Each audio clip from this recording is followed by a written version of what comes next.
یہی تو اسباب ہیں دنیا میں کامیابی کے، اللہ تعالیٰ ان بندوں کو کامیابی عطا فرماتے ہیں۔ چنانچہ امام بخاری رحمۃ اللہ علیہ کی اس کتاب کو اللہ تعالیٰ نے ایسی قبولیت عطا فرمائی ہے، آج اس وقت سے لے کر آج تک تسلسل کے ساتھ علماء کے ہاتھوں میں یہ کتاب مقبول ہے اور تمام لوگ اس کتاب کی قبولیت کے دعوے دار ہیں۔ امام بخاری رحمۃ اللہ علیہ کی کتاب اللہ تبارک و تعالیٰ کی طرف سے بے پناہ مقبول ہے۔ اللہ تبارک و تعالیٰ نے اس کتاب کی تکمیل کے بعد دعاؤں کی قبولیت کا ایک معمول بنا رکھا ہے، اس لیے اللہ تبارک و تعالیٰ کے نزدیک یہ تکمیل بہت باعث برکت ہے، یہ اجتماع بھی باعث برکت ہے۔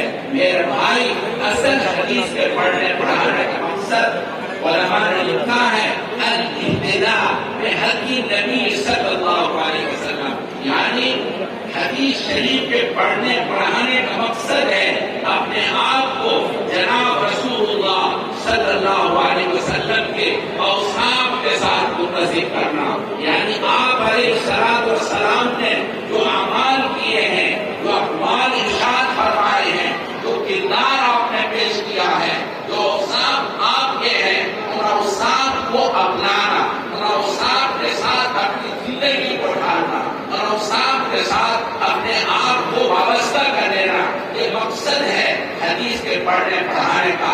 اگر ہم نے اللہ کے رسول کے حدیث پڑھنے کے بعد احادیث مبارکہ کو اپنی زندگی میں اتار لیا، ہم حدیث کے پڑھنے اور پڑھانے میں 100% کامیاب ہیں۔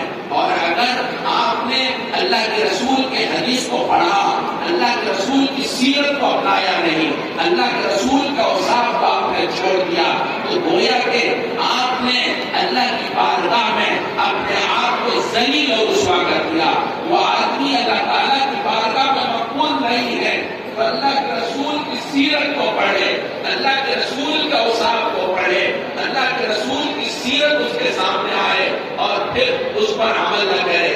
دیکھو، حدیث غیروں نے بھی بہت پڑھی ہے، یہاں علماء موجود ہیں، عالم کی جماعت موجود ہے، المعجم المفرد لالفاظ الحدیث، حدیث کی بہت بڑی کتاب ہے اور 6 بڑی بڑی جلدوں میں ہے۔ اس حدیث کتاب کا موضوع ہے کہ حدیث کہاں پر ہے، اس کتاب کے اندر ساری حدیثیں جمع ہیں، یہ حدیث کہاں ہے، انما الاعمال بالنیات کن کتابوں کے اندر اور کن صفحات پر ہے، اس کتاب کے اندر یہ لکھا ہوا ہے۔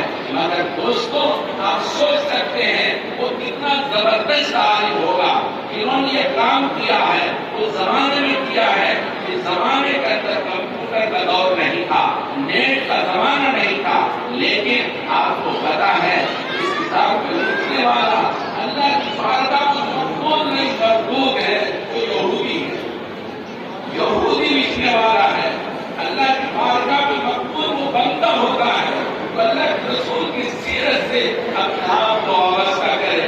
صحابہ کرام رضوان اللہ تعالیٰ علیہ اجمعین ایمان لانے کے بعد اللہ کے رسول کی ایک ایک چیز کو دیکھتے تھے اور اس پر عمل کرتے تھے۔ ایک صحابی حبشہ جاتے ہیں، حضرت بلال حبشی کا نام ہے، ایک صحابی حبشہ جا کر اللہ کے رسول کی بارگاہ میں آ کے ایمان قبول کرتے ہیں اور آپ کی بارگاہ میں رہ کر ایک ایک چیز کو غور سے دیکھتے ہیں۔ میرے محبوب کیسا پیرہن باندھتے ہیں، میرے محبوب صلی اللہ علیہ وسلم کیسے امامہ باندھتے ہیں، میرے محبوب صلی اللہ علیہ وسلم اپنے سر مبارک میں زلف کیسے رکھتے ہیں، بال کیسے رکھتے ہیں۔ میرے بھائیوں، وہ صحابی ایک ایک چیز کو دیکھتے ہیں۔ آپ علیہ السلام امامہ کیسے باندھتے ہیں، پگڑی آپ علیہ السلام کی سنت ہے۔ میرے محبوب اپنے سر مبارک کے اندر امامہ باندھتے تھے۔ اس صحابی نے جب امامہ اللہ کے رسول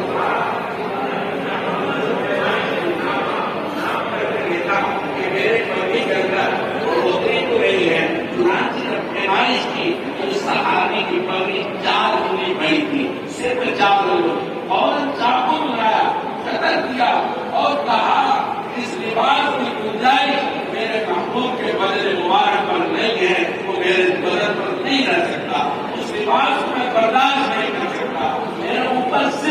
وہی لباس رہے گا جو میرے محبوب کے بدن مبارک پر ہے.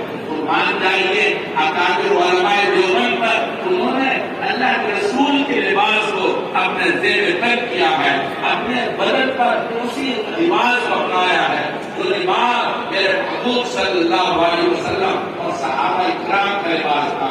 آپ کو بتاؤں عائد القرنی دیوبند آئے تھے, عرب کا بہت بڑا واحد, سب سے مقبول ترین انسان. انہوں نے دارالعلوم دیوبند میں خطاب کرتے ہوئے جمعے کے دن طلبا کے سامنے آنسو بہاتے ہوئے روتے ہوئے کہا تھا مجمع کی بات ہے, میں نے لاکھوں کے مجمع میں خطاب کیا. کیا میں انڈونیشیا گیا, انڈونیشیا کے اندر لاکھوں کا مجمع تھا, مگر آج میری نگاہوں میں یہ پہلا مجمع ہے جو شروع سے لے کر آخر تک سنت نبوی میں ڈوبا ہوا مجمع. اللہ کے رسول صلی اللہ علیہ وسلم کے لباس کے اندر یہ محفوظ مجمع میری نگاہوں میں پہلی مرتبہ آ رہا ہے. اول سے لے کر آخر تک سارے کے سارے سنت میں ڈوبا ہوا مجمع ہے. میرے محبوب میں آپ یہ کر رہا تھا وہ صحابی اللہ کے رسول صلی اللہ علیہ وسلم کی ایک ایک چیز کو دیکھتے ہیں اور اس پر عمل کرتے ہیں. آپ مسجد میں کیسے داخل ہوتے ہیں, مسجد سے کیسے نکلتے ہیں, ساری چیزوں کو دیکھتے ہیں اور اپنے بدن پر اس کو اتارتے ہیں. اخیر میں وہ صحابی اپنے محبوب صلی اللہ علیہ وسلم کے سر مبارک کو دیکھ کر پریشان ہوتے ہیں. آپ علیہ الصلوۃ والسلام اپنے سر کے اندر زلف رکھتے تھے, بانگ رکھتے تھے, اور آپ جب بانگ کے دو حصے کرتے بیچ میں مانگ نکل آتی تھی, وہ مانگ چمکتی تھی. روایت شمائل کی روایت ہے آپ علیہ الصلوۃ والسلام خود بخود جب بال کے اس طرح حصے کرتے بیچ میں سے مانگ نکل آتی تھی. ایک حقیقت اللہ کے رسول کے سر مبارک کے اندر وہ بال میں مانگ نکل آتی تھی. آپ کا تکلف نہیں نکالتے. ایک دوسری روایت کہہ کر ہے کہ آپ کا تکلف مانگ نکالتے تھے. یہ الگ الگ ہونے کی بات ہے. اللہ تعالیٰ یہ کر رہا تھا آپ علیہ الصلوۃ والسلام کے سر میں بال مبارک ہو گئے. آپ علیہ الصلوۃ والسلام کے بال کے تین حصے یہ تین قسم کے بال ہیں. چوتھی کوئی قسم میرے محبوب کی سنت نہیں ہے. میرے محبوب صلی اللہ علیہ وسلم کے بال میں اور کوئی تیسری چوتھی نہیں ہے. یہ تین حصے ہیں, کان کے لو تک, گردن تک اور اس سے نیچے تک. چوتھی کوئی شکل نہیں ہے. لیکن ہمارا نوجوان آج اپنے محبوب کی سنت کو چھوڑ کر ایسی ایسی شکل بناتے ہیں, ایسی صورتیں بناتے ہیں, دیکھ کر حیرانی ہوتی ہے. شاید تعلیم کا پورا کرنا ایسا نہیں ہوگا. یہاں کے نوجوان اللہ کے رسول کی سنت کے شہدائی ہوں گے, لیکن ہمارے اندر ایسا بہت ہوتا ہے. دیکھ کر بڑا دکھ ہوتا ہے.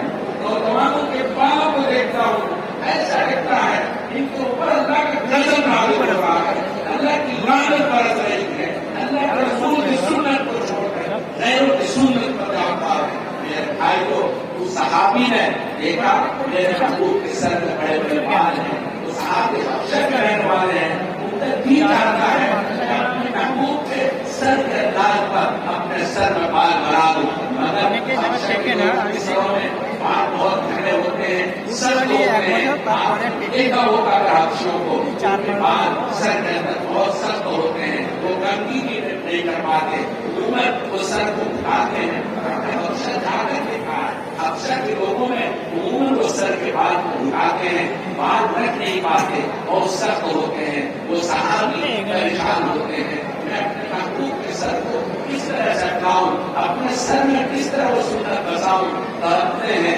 اللہ سے دعا کرتے ہیں کہ اللہ ہم نے سب کچھ کر لیا مگر یہ میرے بس میں نہیں ہے. اس صحابی کو اپنی عجیب بات سمجھ میں آتی ہے.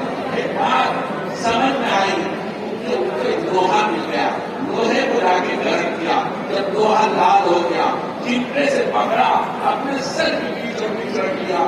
بال جل گئے, کھال جل گئی, زخم بن گیا. اللہ کے رسول کی مجلس میں وہ صحابی حاضر ہوتے ہیں. اللہ کے رسول پوچھتے ہیں بندے میرے سر میں کیا ہو گیا. دیکھو کیسی محبت ہوتی ہے, اللہ کے رسول سے کیسا عشق ہوتا ہے. وہ کہتے محبوب روزانہ میں آپ کے سر مبارک پر نگاہ ڈالتا تھا، مجھے آپ کے بال نظر آتے تھے، بیچ میں مانگ نظر آتی تھی، میں کوشش کرتا تھا، ایسا ہو نہیں پا رہا تھا، بس میں نے لوہا گرم کیا، سر رکھ لیا، زخم بن گیا، لیکن زخم تو ایک دن میرے محبوب ٹھیک ہو جائے گا، میرے سر میں ایک نشان بن جائے گا جو آپ کے سر مبارک کی طرح نشان ہوگا۔